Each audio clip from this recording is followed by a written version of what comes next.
Hello, everyone. Welcome to our first ever Zoom room with our Somerville High School student athlete alumni. And the goal here is to really connect our past alums with back to our city and to talk about their history and everything they've accomplished and kind of what they're doing now and how being a student athlete kind of molded and shaped their lives. So I'm very excited to have Louis Moreira here.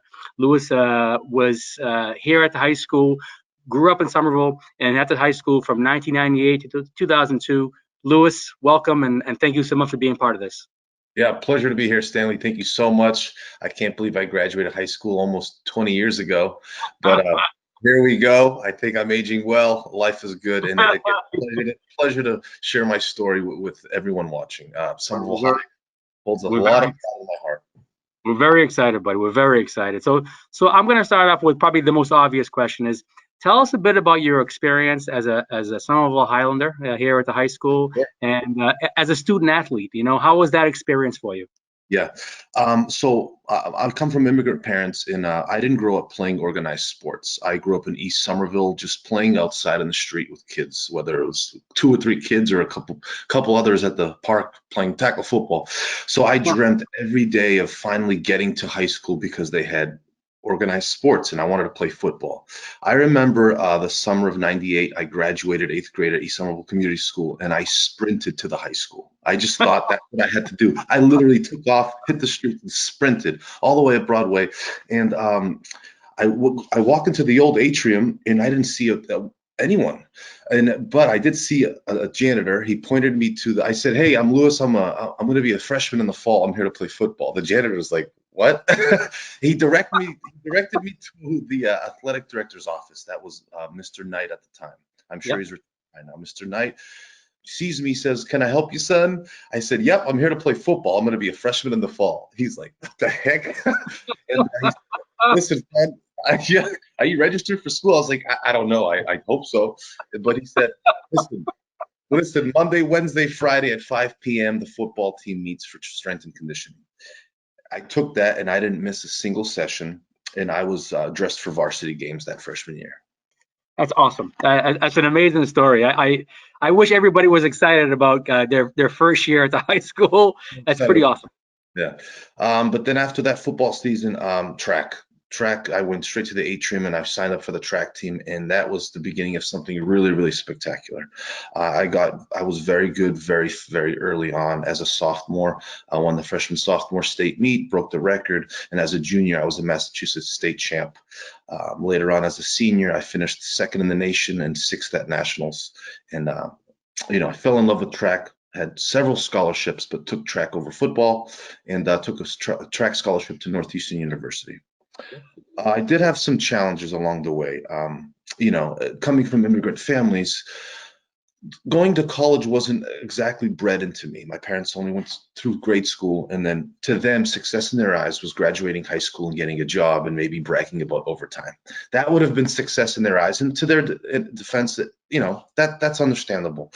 So I kind of had some challenges, but it led me to the U.S. Army, and that was the greatest decision I think I've ever made. Yeah. I spent most of my 20s in the U.S. Army. I signed up for the airborne paratroopers. I was a paratrooper like my dad was, and I served 6 years, and I did 2 tours to Afghanistan in the 82nd Airborne Infantry.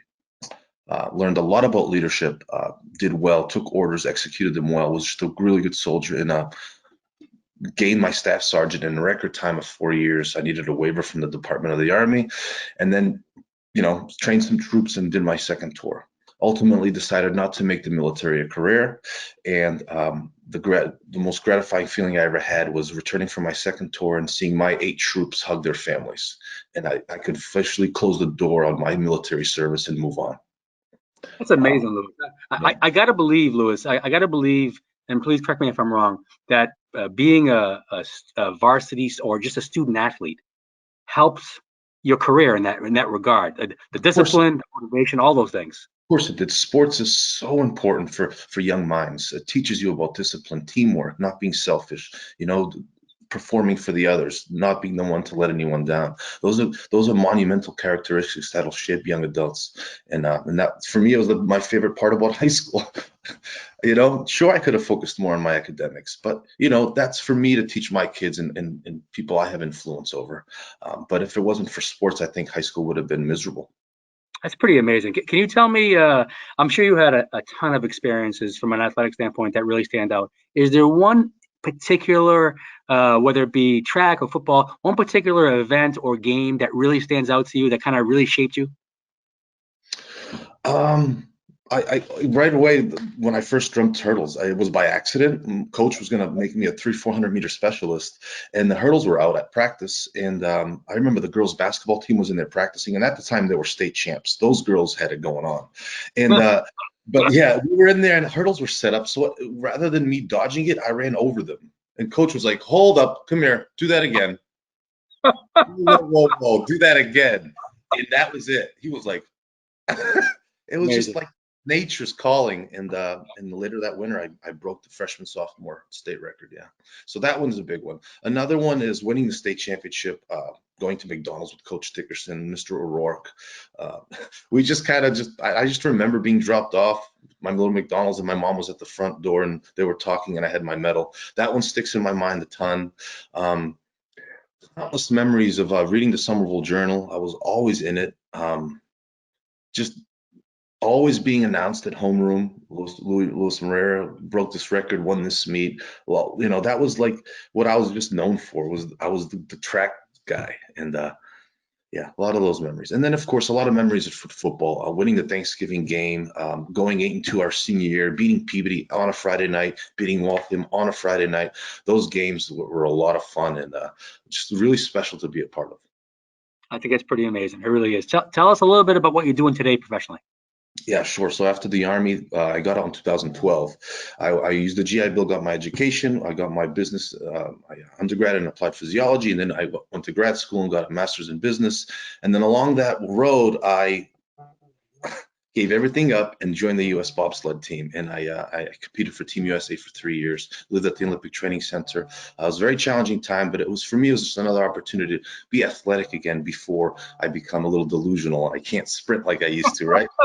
I was 33 at the time, so I still had a little in me, and it was a lot of fun, a lot of blast, meeting folks, touring all over the country, just putting on a USA uniform, just from a different point of perspective, at the elite level of athletics. Really cool. I qualified for the 2018 Winter Games, and I hung it up after a short 3-year career.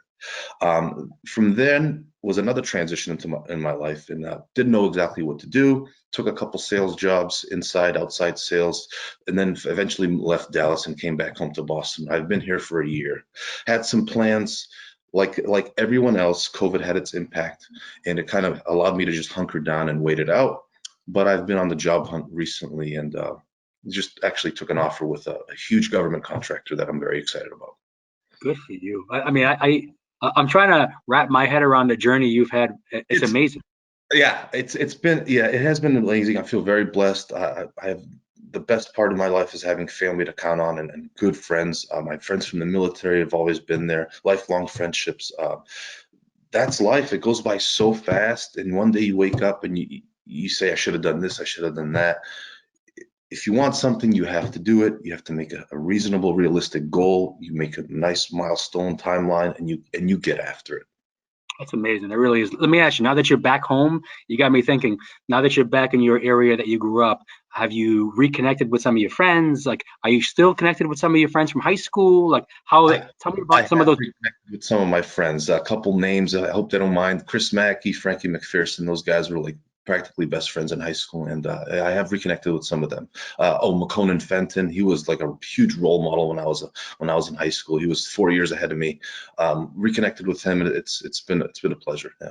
Tell me about today, because you look like you're in phenomenal shape. It seems like you're obviously still working out. Are you playing sports still? Are you still involved athletically? Yeah, I love doing CrossFit. I joined the CrossFit gym a couple years ago, and awesome community. Even during these times that we have distance spaces and we wear our masks, but everyone gets a chance to go in there and just work on their fitness and have some sort of interaction socially. CrossFit's awesome. It really fills that void of that athlete's itch of competing. It's not easy, but it does the job, and it certainly brings a lot of joy in my life. Good for you. Good for you.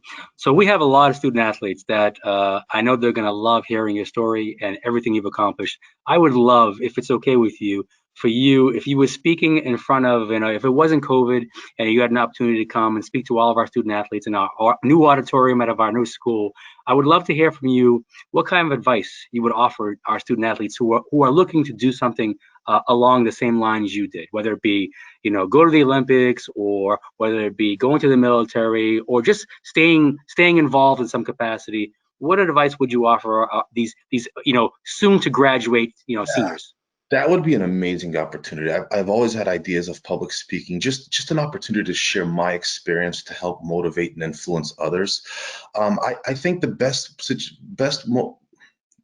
influence I can make is just relating to them. I've been in these shoes where, going to school and getting your grades high is not easy. For some people it is. For others it's not as hard. How to juggle your grades in your class and going to practice and everything. How to juggle your parents when they disagree with you. How to juggle when you disagree with teachers. That's not easy for kids because they think they know. But I was there and I understand it. And then just setting goals for after high school. Sometimes kids might think after high school it's just going to be this easy road and they just can't wait. And it's about like slowing down, enjoying the moment, and really participating as much as they can. And then from there, I'd love to just get questions, and that would really allow me to connect to the audience and answer something more specifically and give examples. Yeah, I think that's great. I'm thrilled to do that. It's one of the wonderful things about getting older and being experienced is giving back, right? Giving back to our students, giving back to our kids. Yeah, it's a wonderful thing. Louis, once COVID is done and once the school is opened up, we need to have you back here.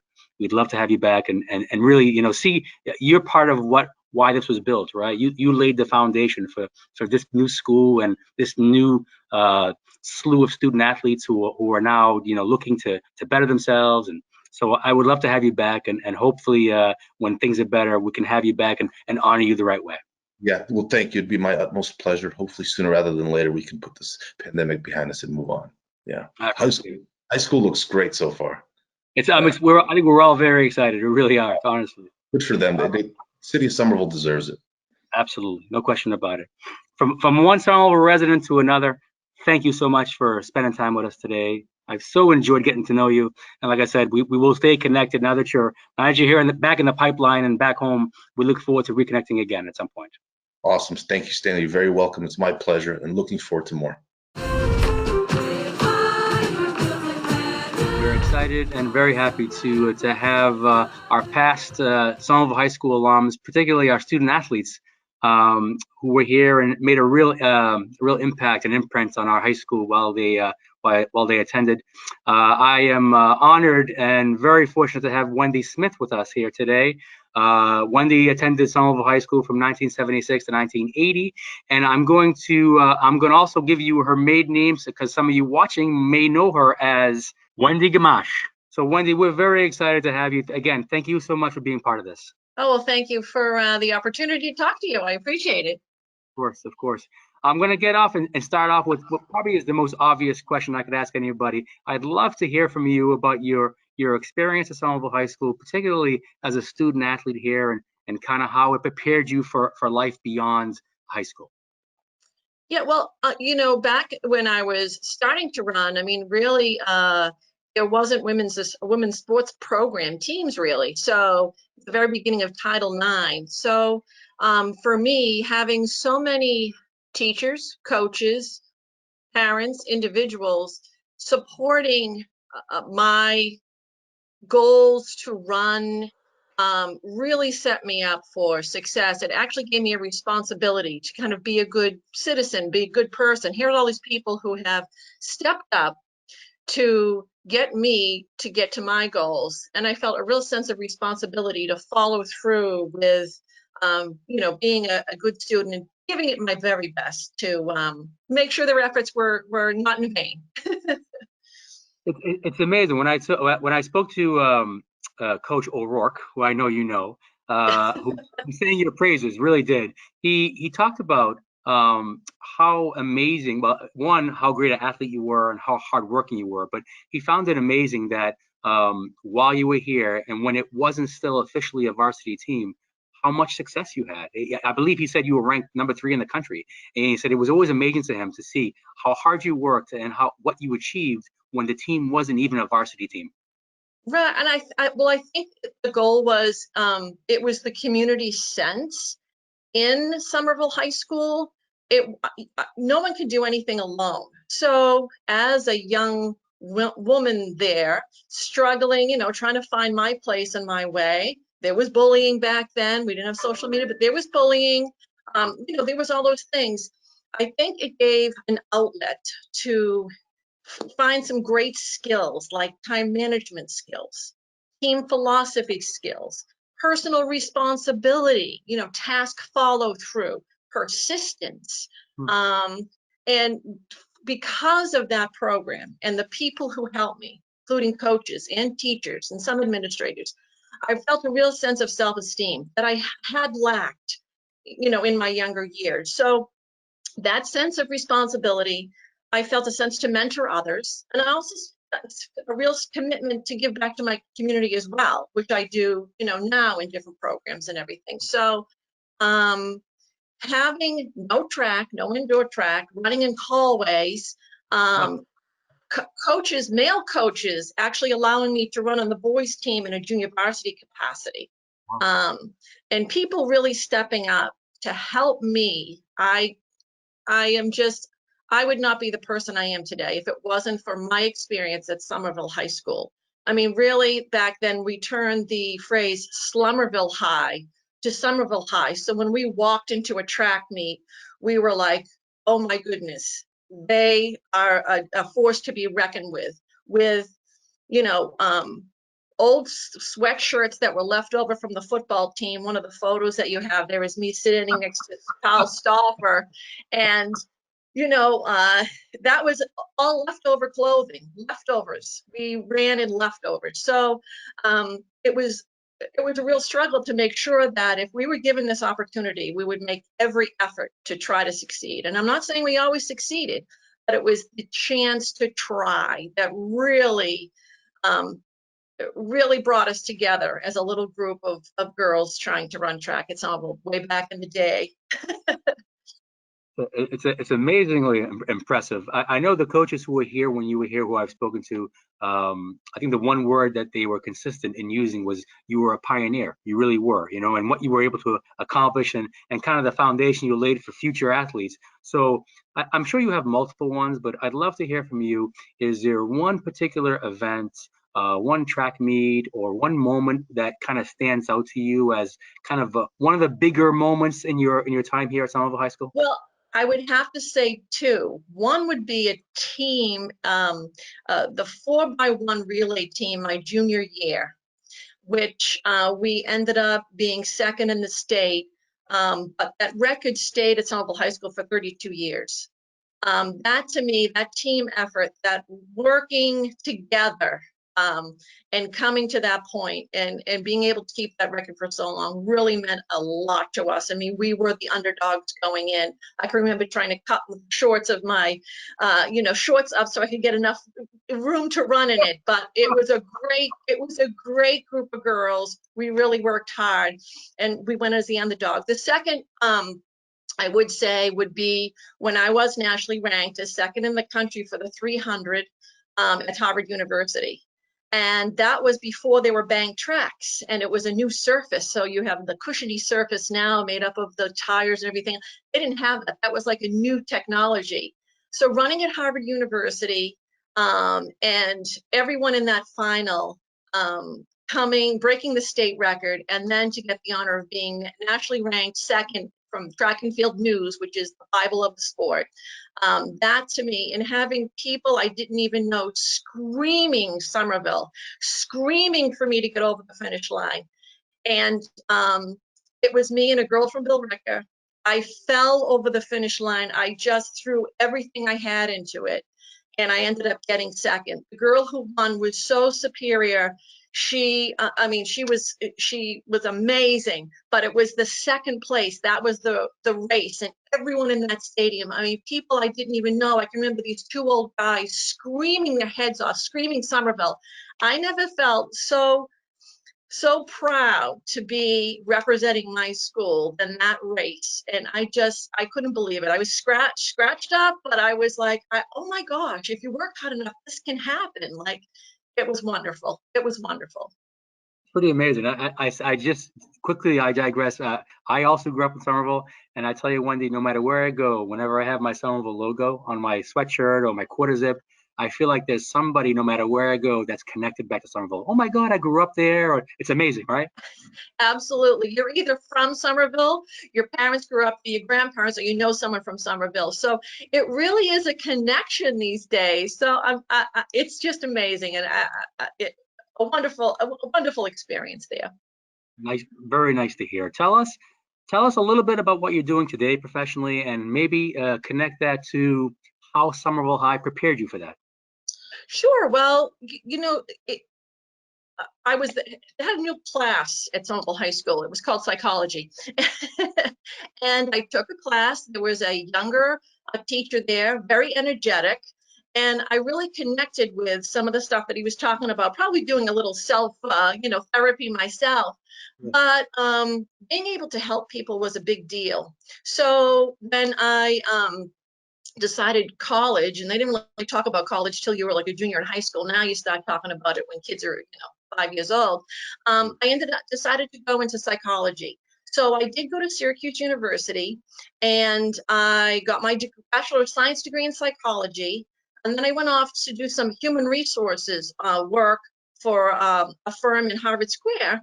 And now I'm in the insurance industry. I work for Cleary Insurance. And it still involves helping people. So, I bring that people helped me, and now I'm helping others, whether, benefits or, insure their home, all those types of things. So, really, getting the ability to try different things, and then something clicks and you're like, this is it. And it's the teaching staff there that allows you to kind of explore what it is that makes you happy and driven. So encouragement from the staff there. That's awesome. That's awesome. And I'm just curious, do you still stay connected to some of your high school friends? Are you still either get together or stay connected via social media or anything like that? I do. A lot of the teammates, yes, I have connected with them and met up with them. I was a class officer back then, so I'm in charge of the reunion. And one thing I think for the class of 1980 that was Anthony Ciccarello was our class advisor at the time. Oh. So one of the things was very important to give back to Somerville High School. So every year that we have a reunion, which we try to have every 5 years or so, we actually do a little raffle, and whatever money we make, we actually give back to Somerville High School. I think a Best Buddies program there was the one that we had given donations to. So we try to get a commitment back to give back to the school that we really loved. And I do see, I send Christmas cards to teammates, and I see them and they tell me their kids and their grandparents, which horrifies me, but we do have that connection, and we do always remember what a wonderful experience it was with how hard it was for us as a group to compete. So we appreciate that time. That's great. And I know COVID has put a damper on a lot of things for a lot of people, but just curious, are you still running? Do you do marathons? Do you do anything in the way of kind of keeping with your running roots? Well, it's hard because they don't get together and say we're going to sprint a 200 or a 300. I am not a distance runner. I never was, though I did run cross country, but distance is very painful to me. So I don't run because they just don't have the opportunity to have kind of a casual, track meet with old athletes. So, but I did coach Somerville High School. I did coach a program here in Stoneham for a middle school, we set up a program to introduce kids, middle schoolers, 6th and 7th graders, 8th graders, to track and track basics. So yeah, there's not an opportunity to really run. It's been, yeah, I'm a very amateur runner, and I feel the same way. It's been hard because I feel like, I don't know about you, but when I ran, I always enjoyed running in groups, and it's hard, you can't do that anymore, so it's really hard to motivate yourself sometimes to get out there. Yeah, no, it's just they don't have, they don't have events. I don't think it's a big money maker to have events for like 100. It's like, okay, 15 seconds, the event is over, see you later. So It's true, honestly, it really is. So we have as you know, every year we have a whole group of graduating seniors who are looking to move on, and whether it be go to college or do a trade or whatever it is. I'd love to hear from you what advice you would offer any student athletes who are graduating and looking to kind of, get to that next chapter in their lives, and anything from your experiences, anything that you might offer to them. Sure. Well, I think getting involved, whether it be in an athletic program or if you go off to school, there's a lot of professional programs or major, if you're majoring in biology, there's going to be a club or some kind of group. It allows for networking. It allows to give your input. You really can bond with people who are in the same and get a lot of learning experience from people. So always get involved. Also, I would say, try your best, whatever it is, and don't be afraid to try new things. I mean, there's going to be difficult challenges. And I think coming from Somerville High School, you already have the tools to know it's going to be hard, but persist. Keep going. The struggle is worth it. Whether you win or lose, whether you are successful or not, it's an opportunity to learn. And that's a life learning skill that I think is important. Fight for a cause you believe in. We had to fight for Title IX. People fought for my ability to be able to run. And now the program is taken so far. It's great to see something like that. Volunteer and contribute. No matter how small the impact, it's going to have an impact, no matter how small the contribution. And I would say cherish your high school years. They are gone before you know it. And you'll never know, like you said, Stanley, the connection of, I was from Somerville. I know someone from Somerville. Those connections are great. So no question. And I can attest to the fact that it passes by very, very quickly. You're absolutely it does. Yeah. Wendy, it's been a pleasure and an honor having you today. I can't thank you enough for spending a little time with us. Once we are on the other side of COVID, hopefully sooner than later, we'd love to have you back at our wonderful new school and our new indoor field house and our new track. Coach Dickinson is still here, and I know we'd be very excited to not only have you, but to honor you the appropriate way. Oh, well, Stanley, thank you so much. It's been a privilege. And like I said, I really owe everything to my experiences there at Somerville High School. So thank you enough for continuing with the legacy and promoting all that's good there in Somerville High. Thank you, Wendy. Stay safe, stay healthy. Thank you. You as well. Thank you. Bye-bye now. Bye-bye.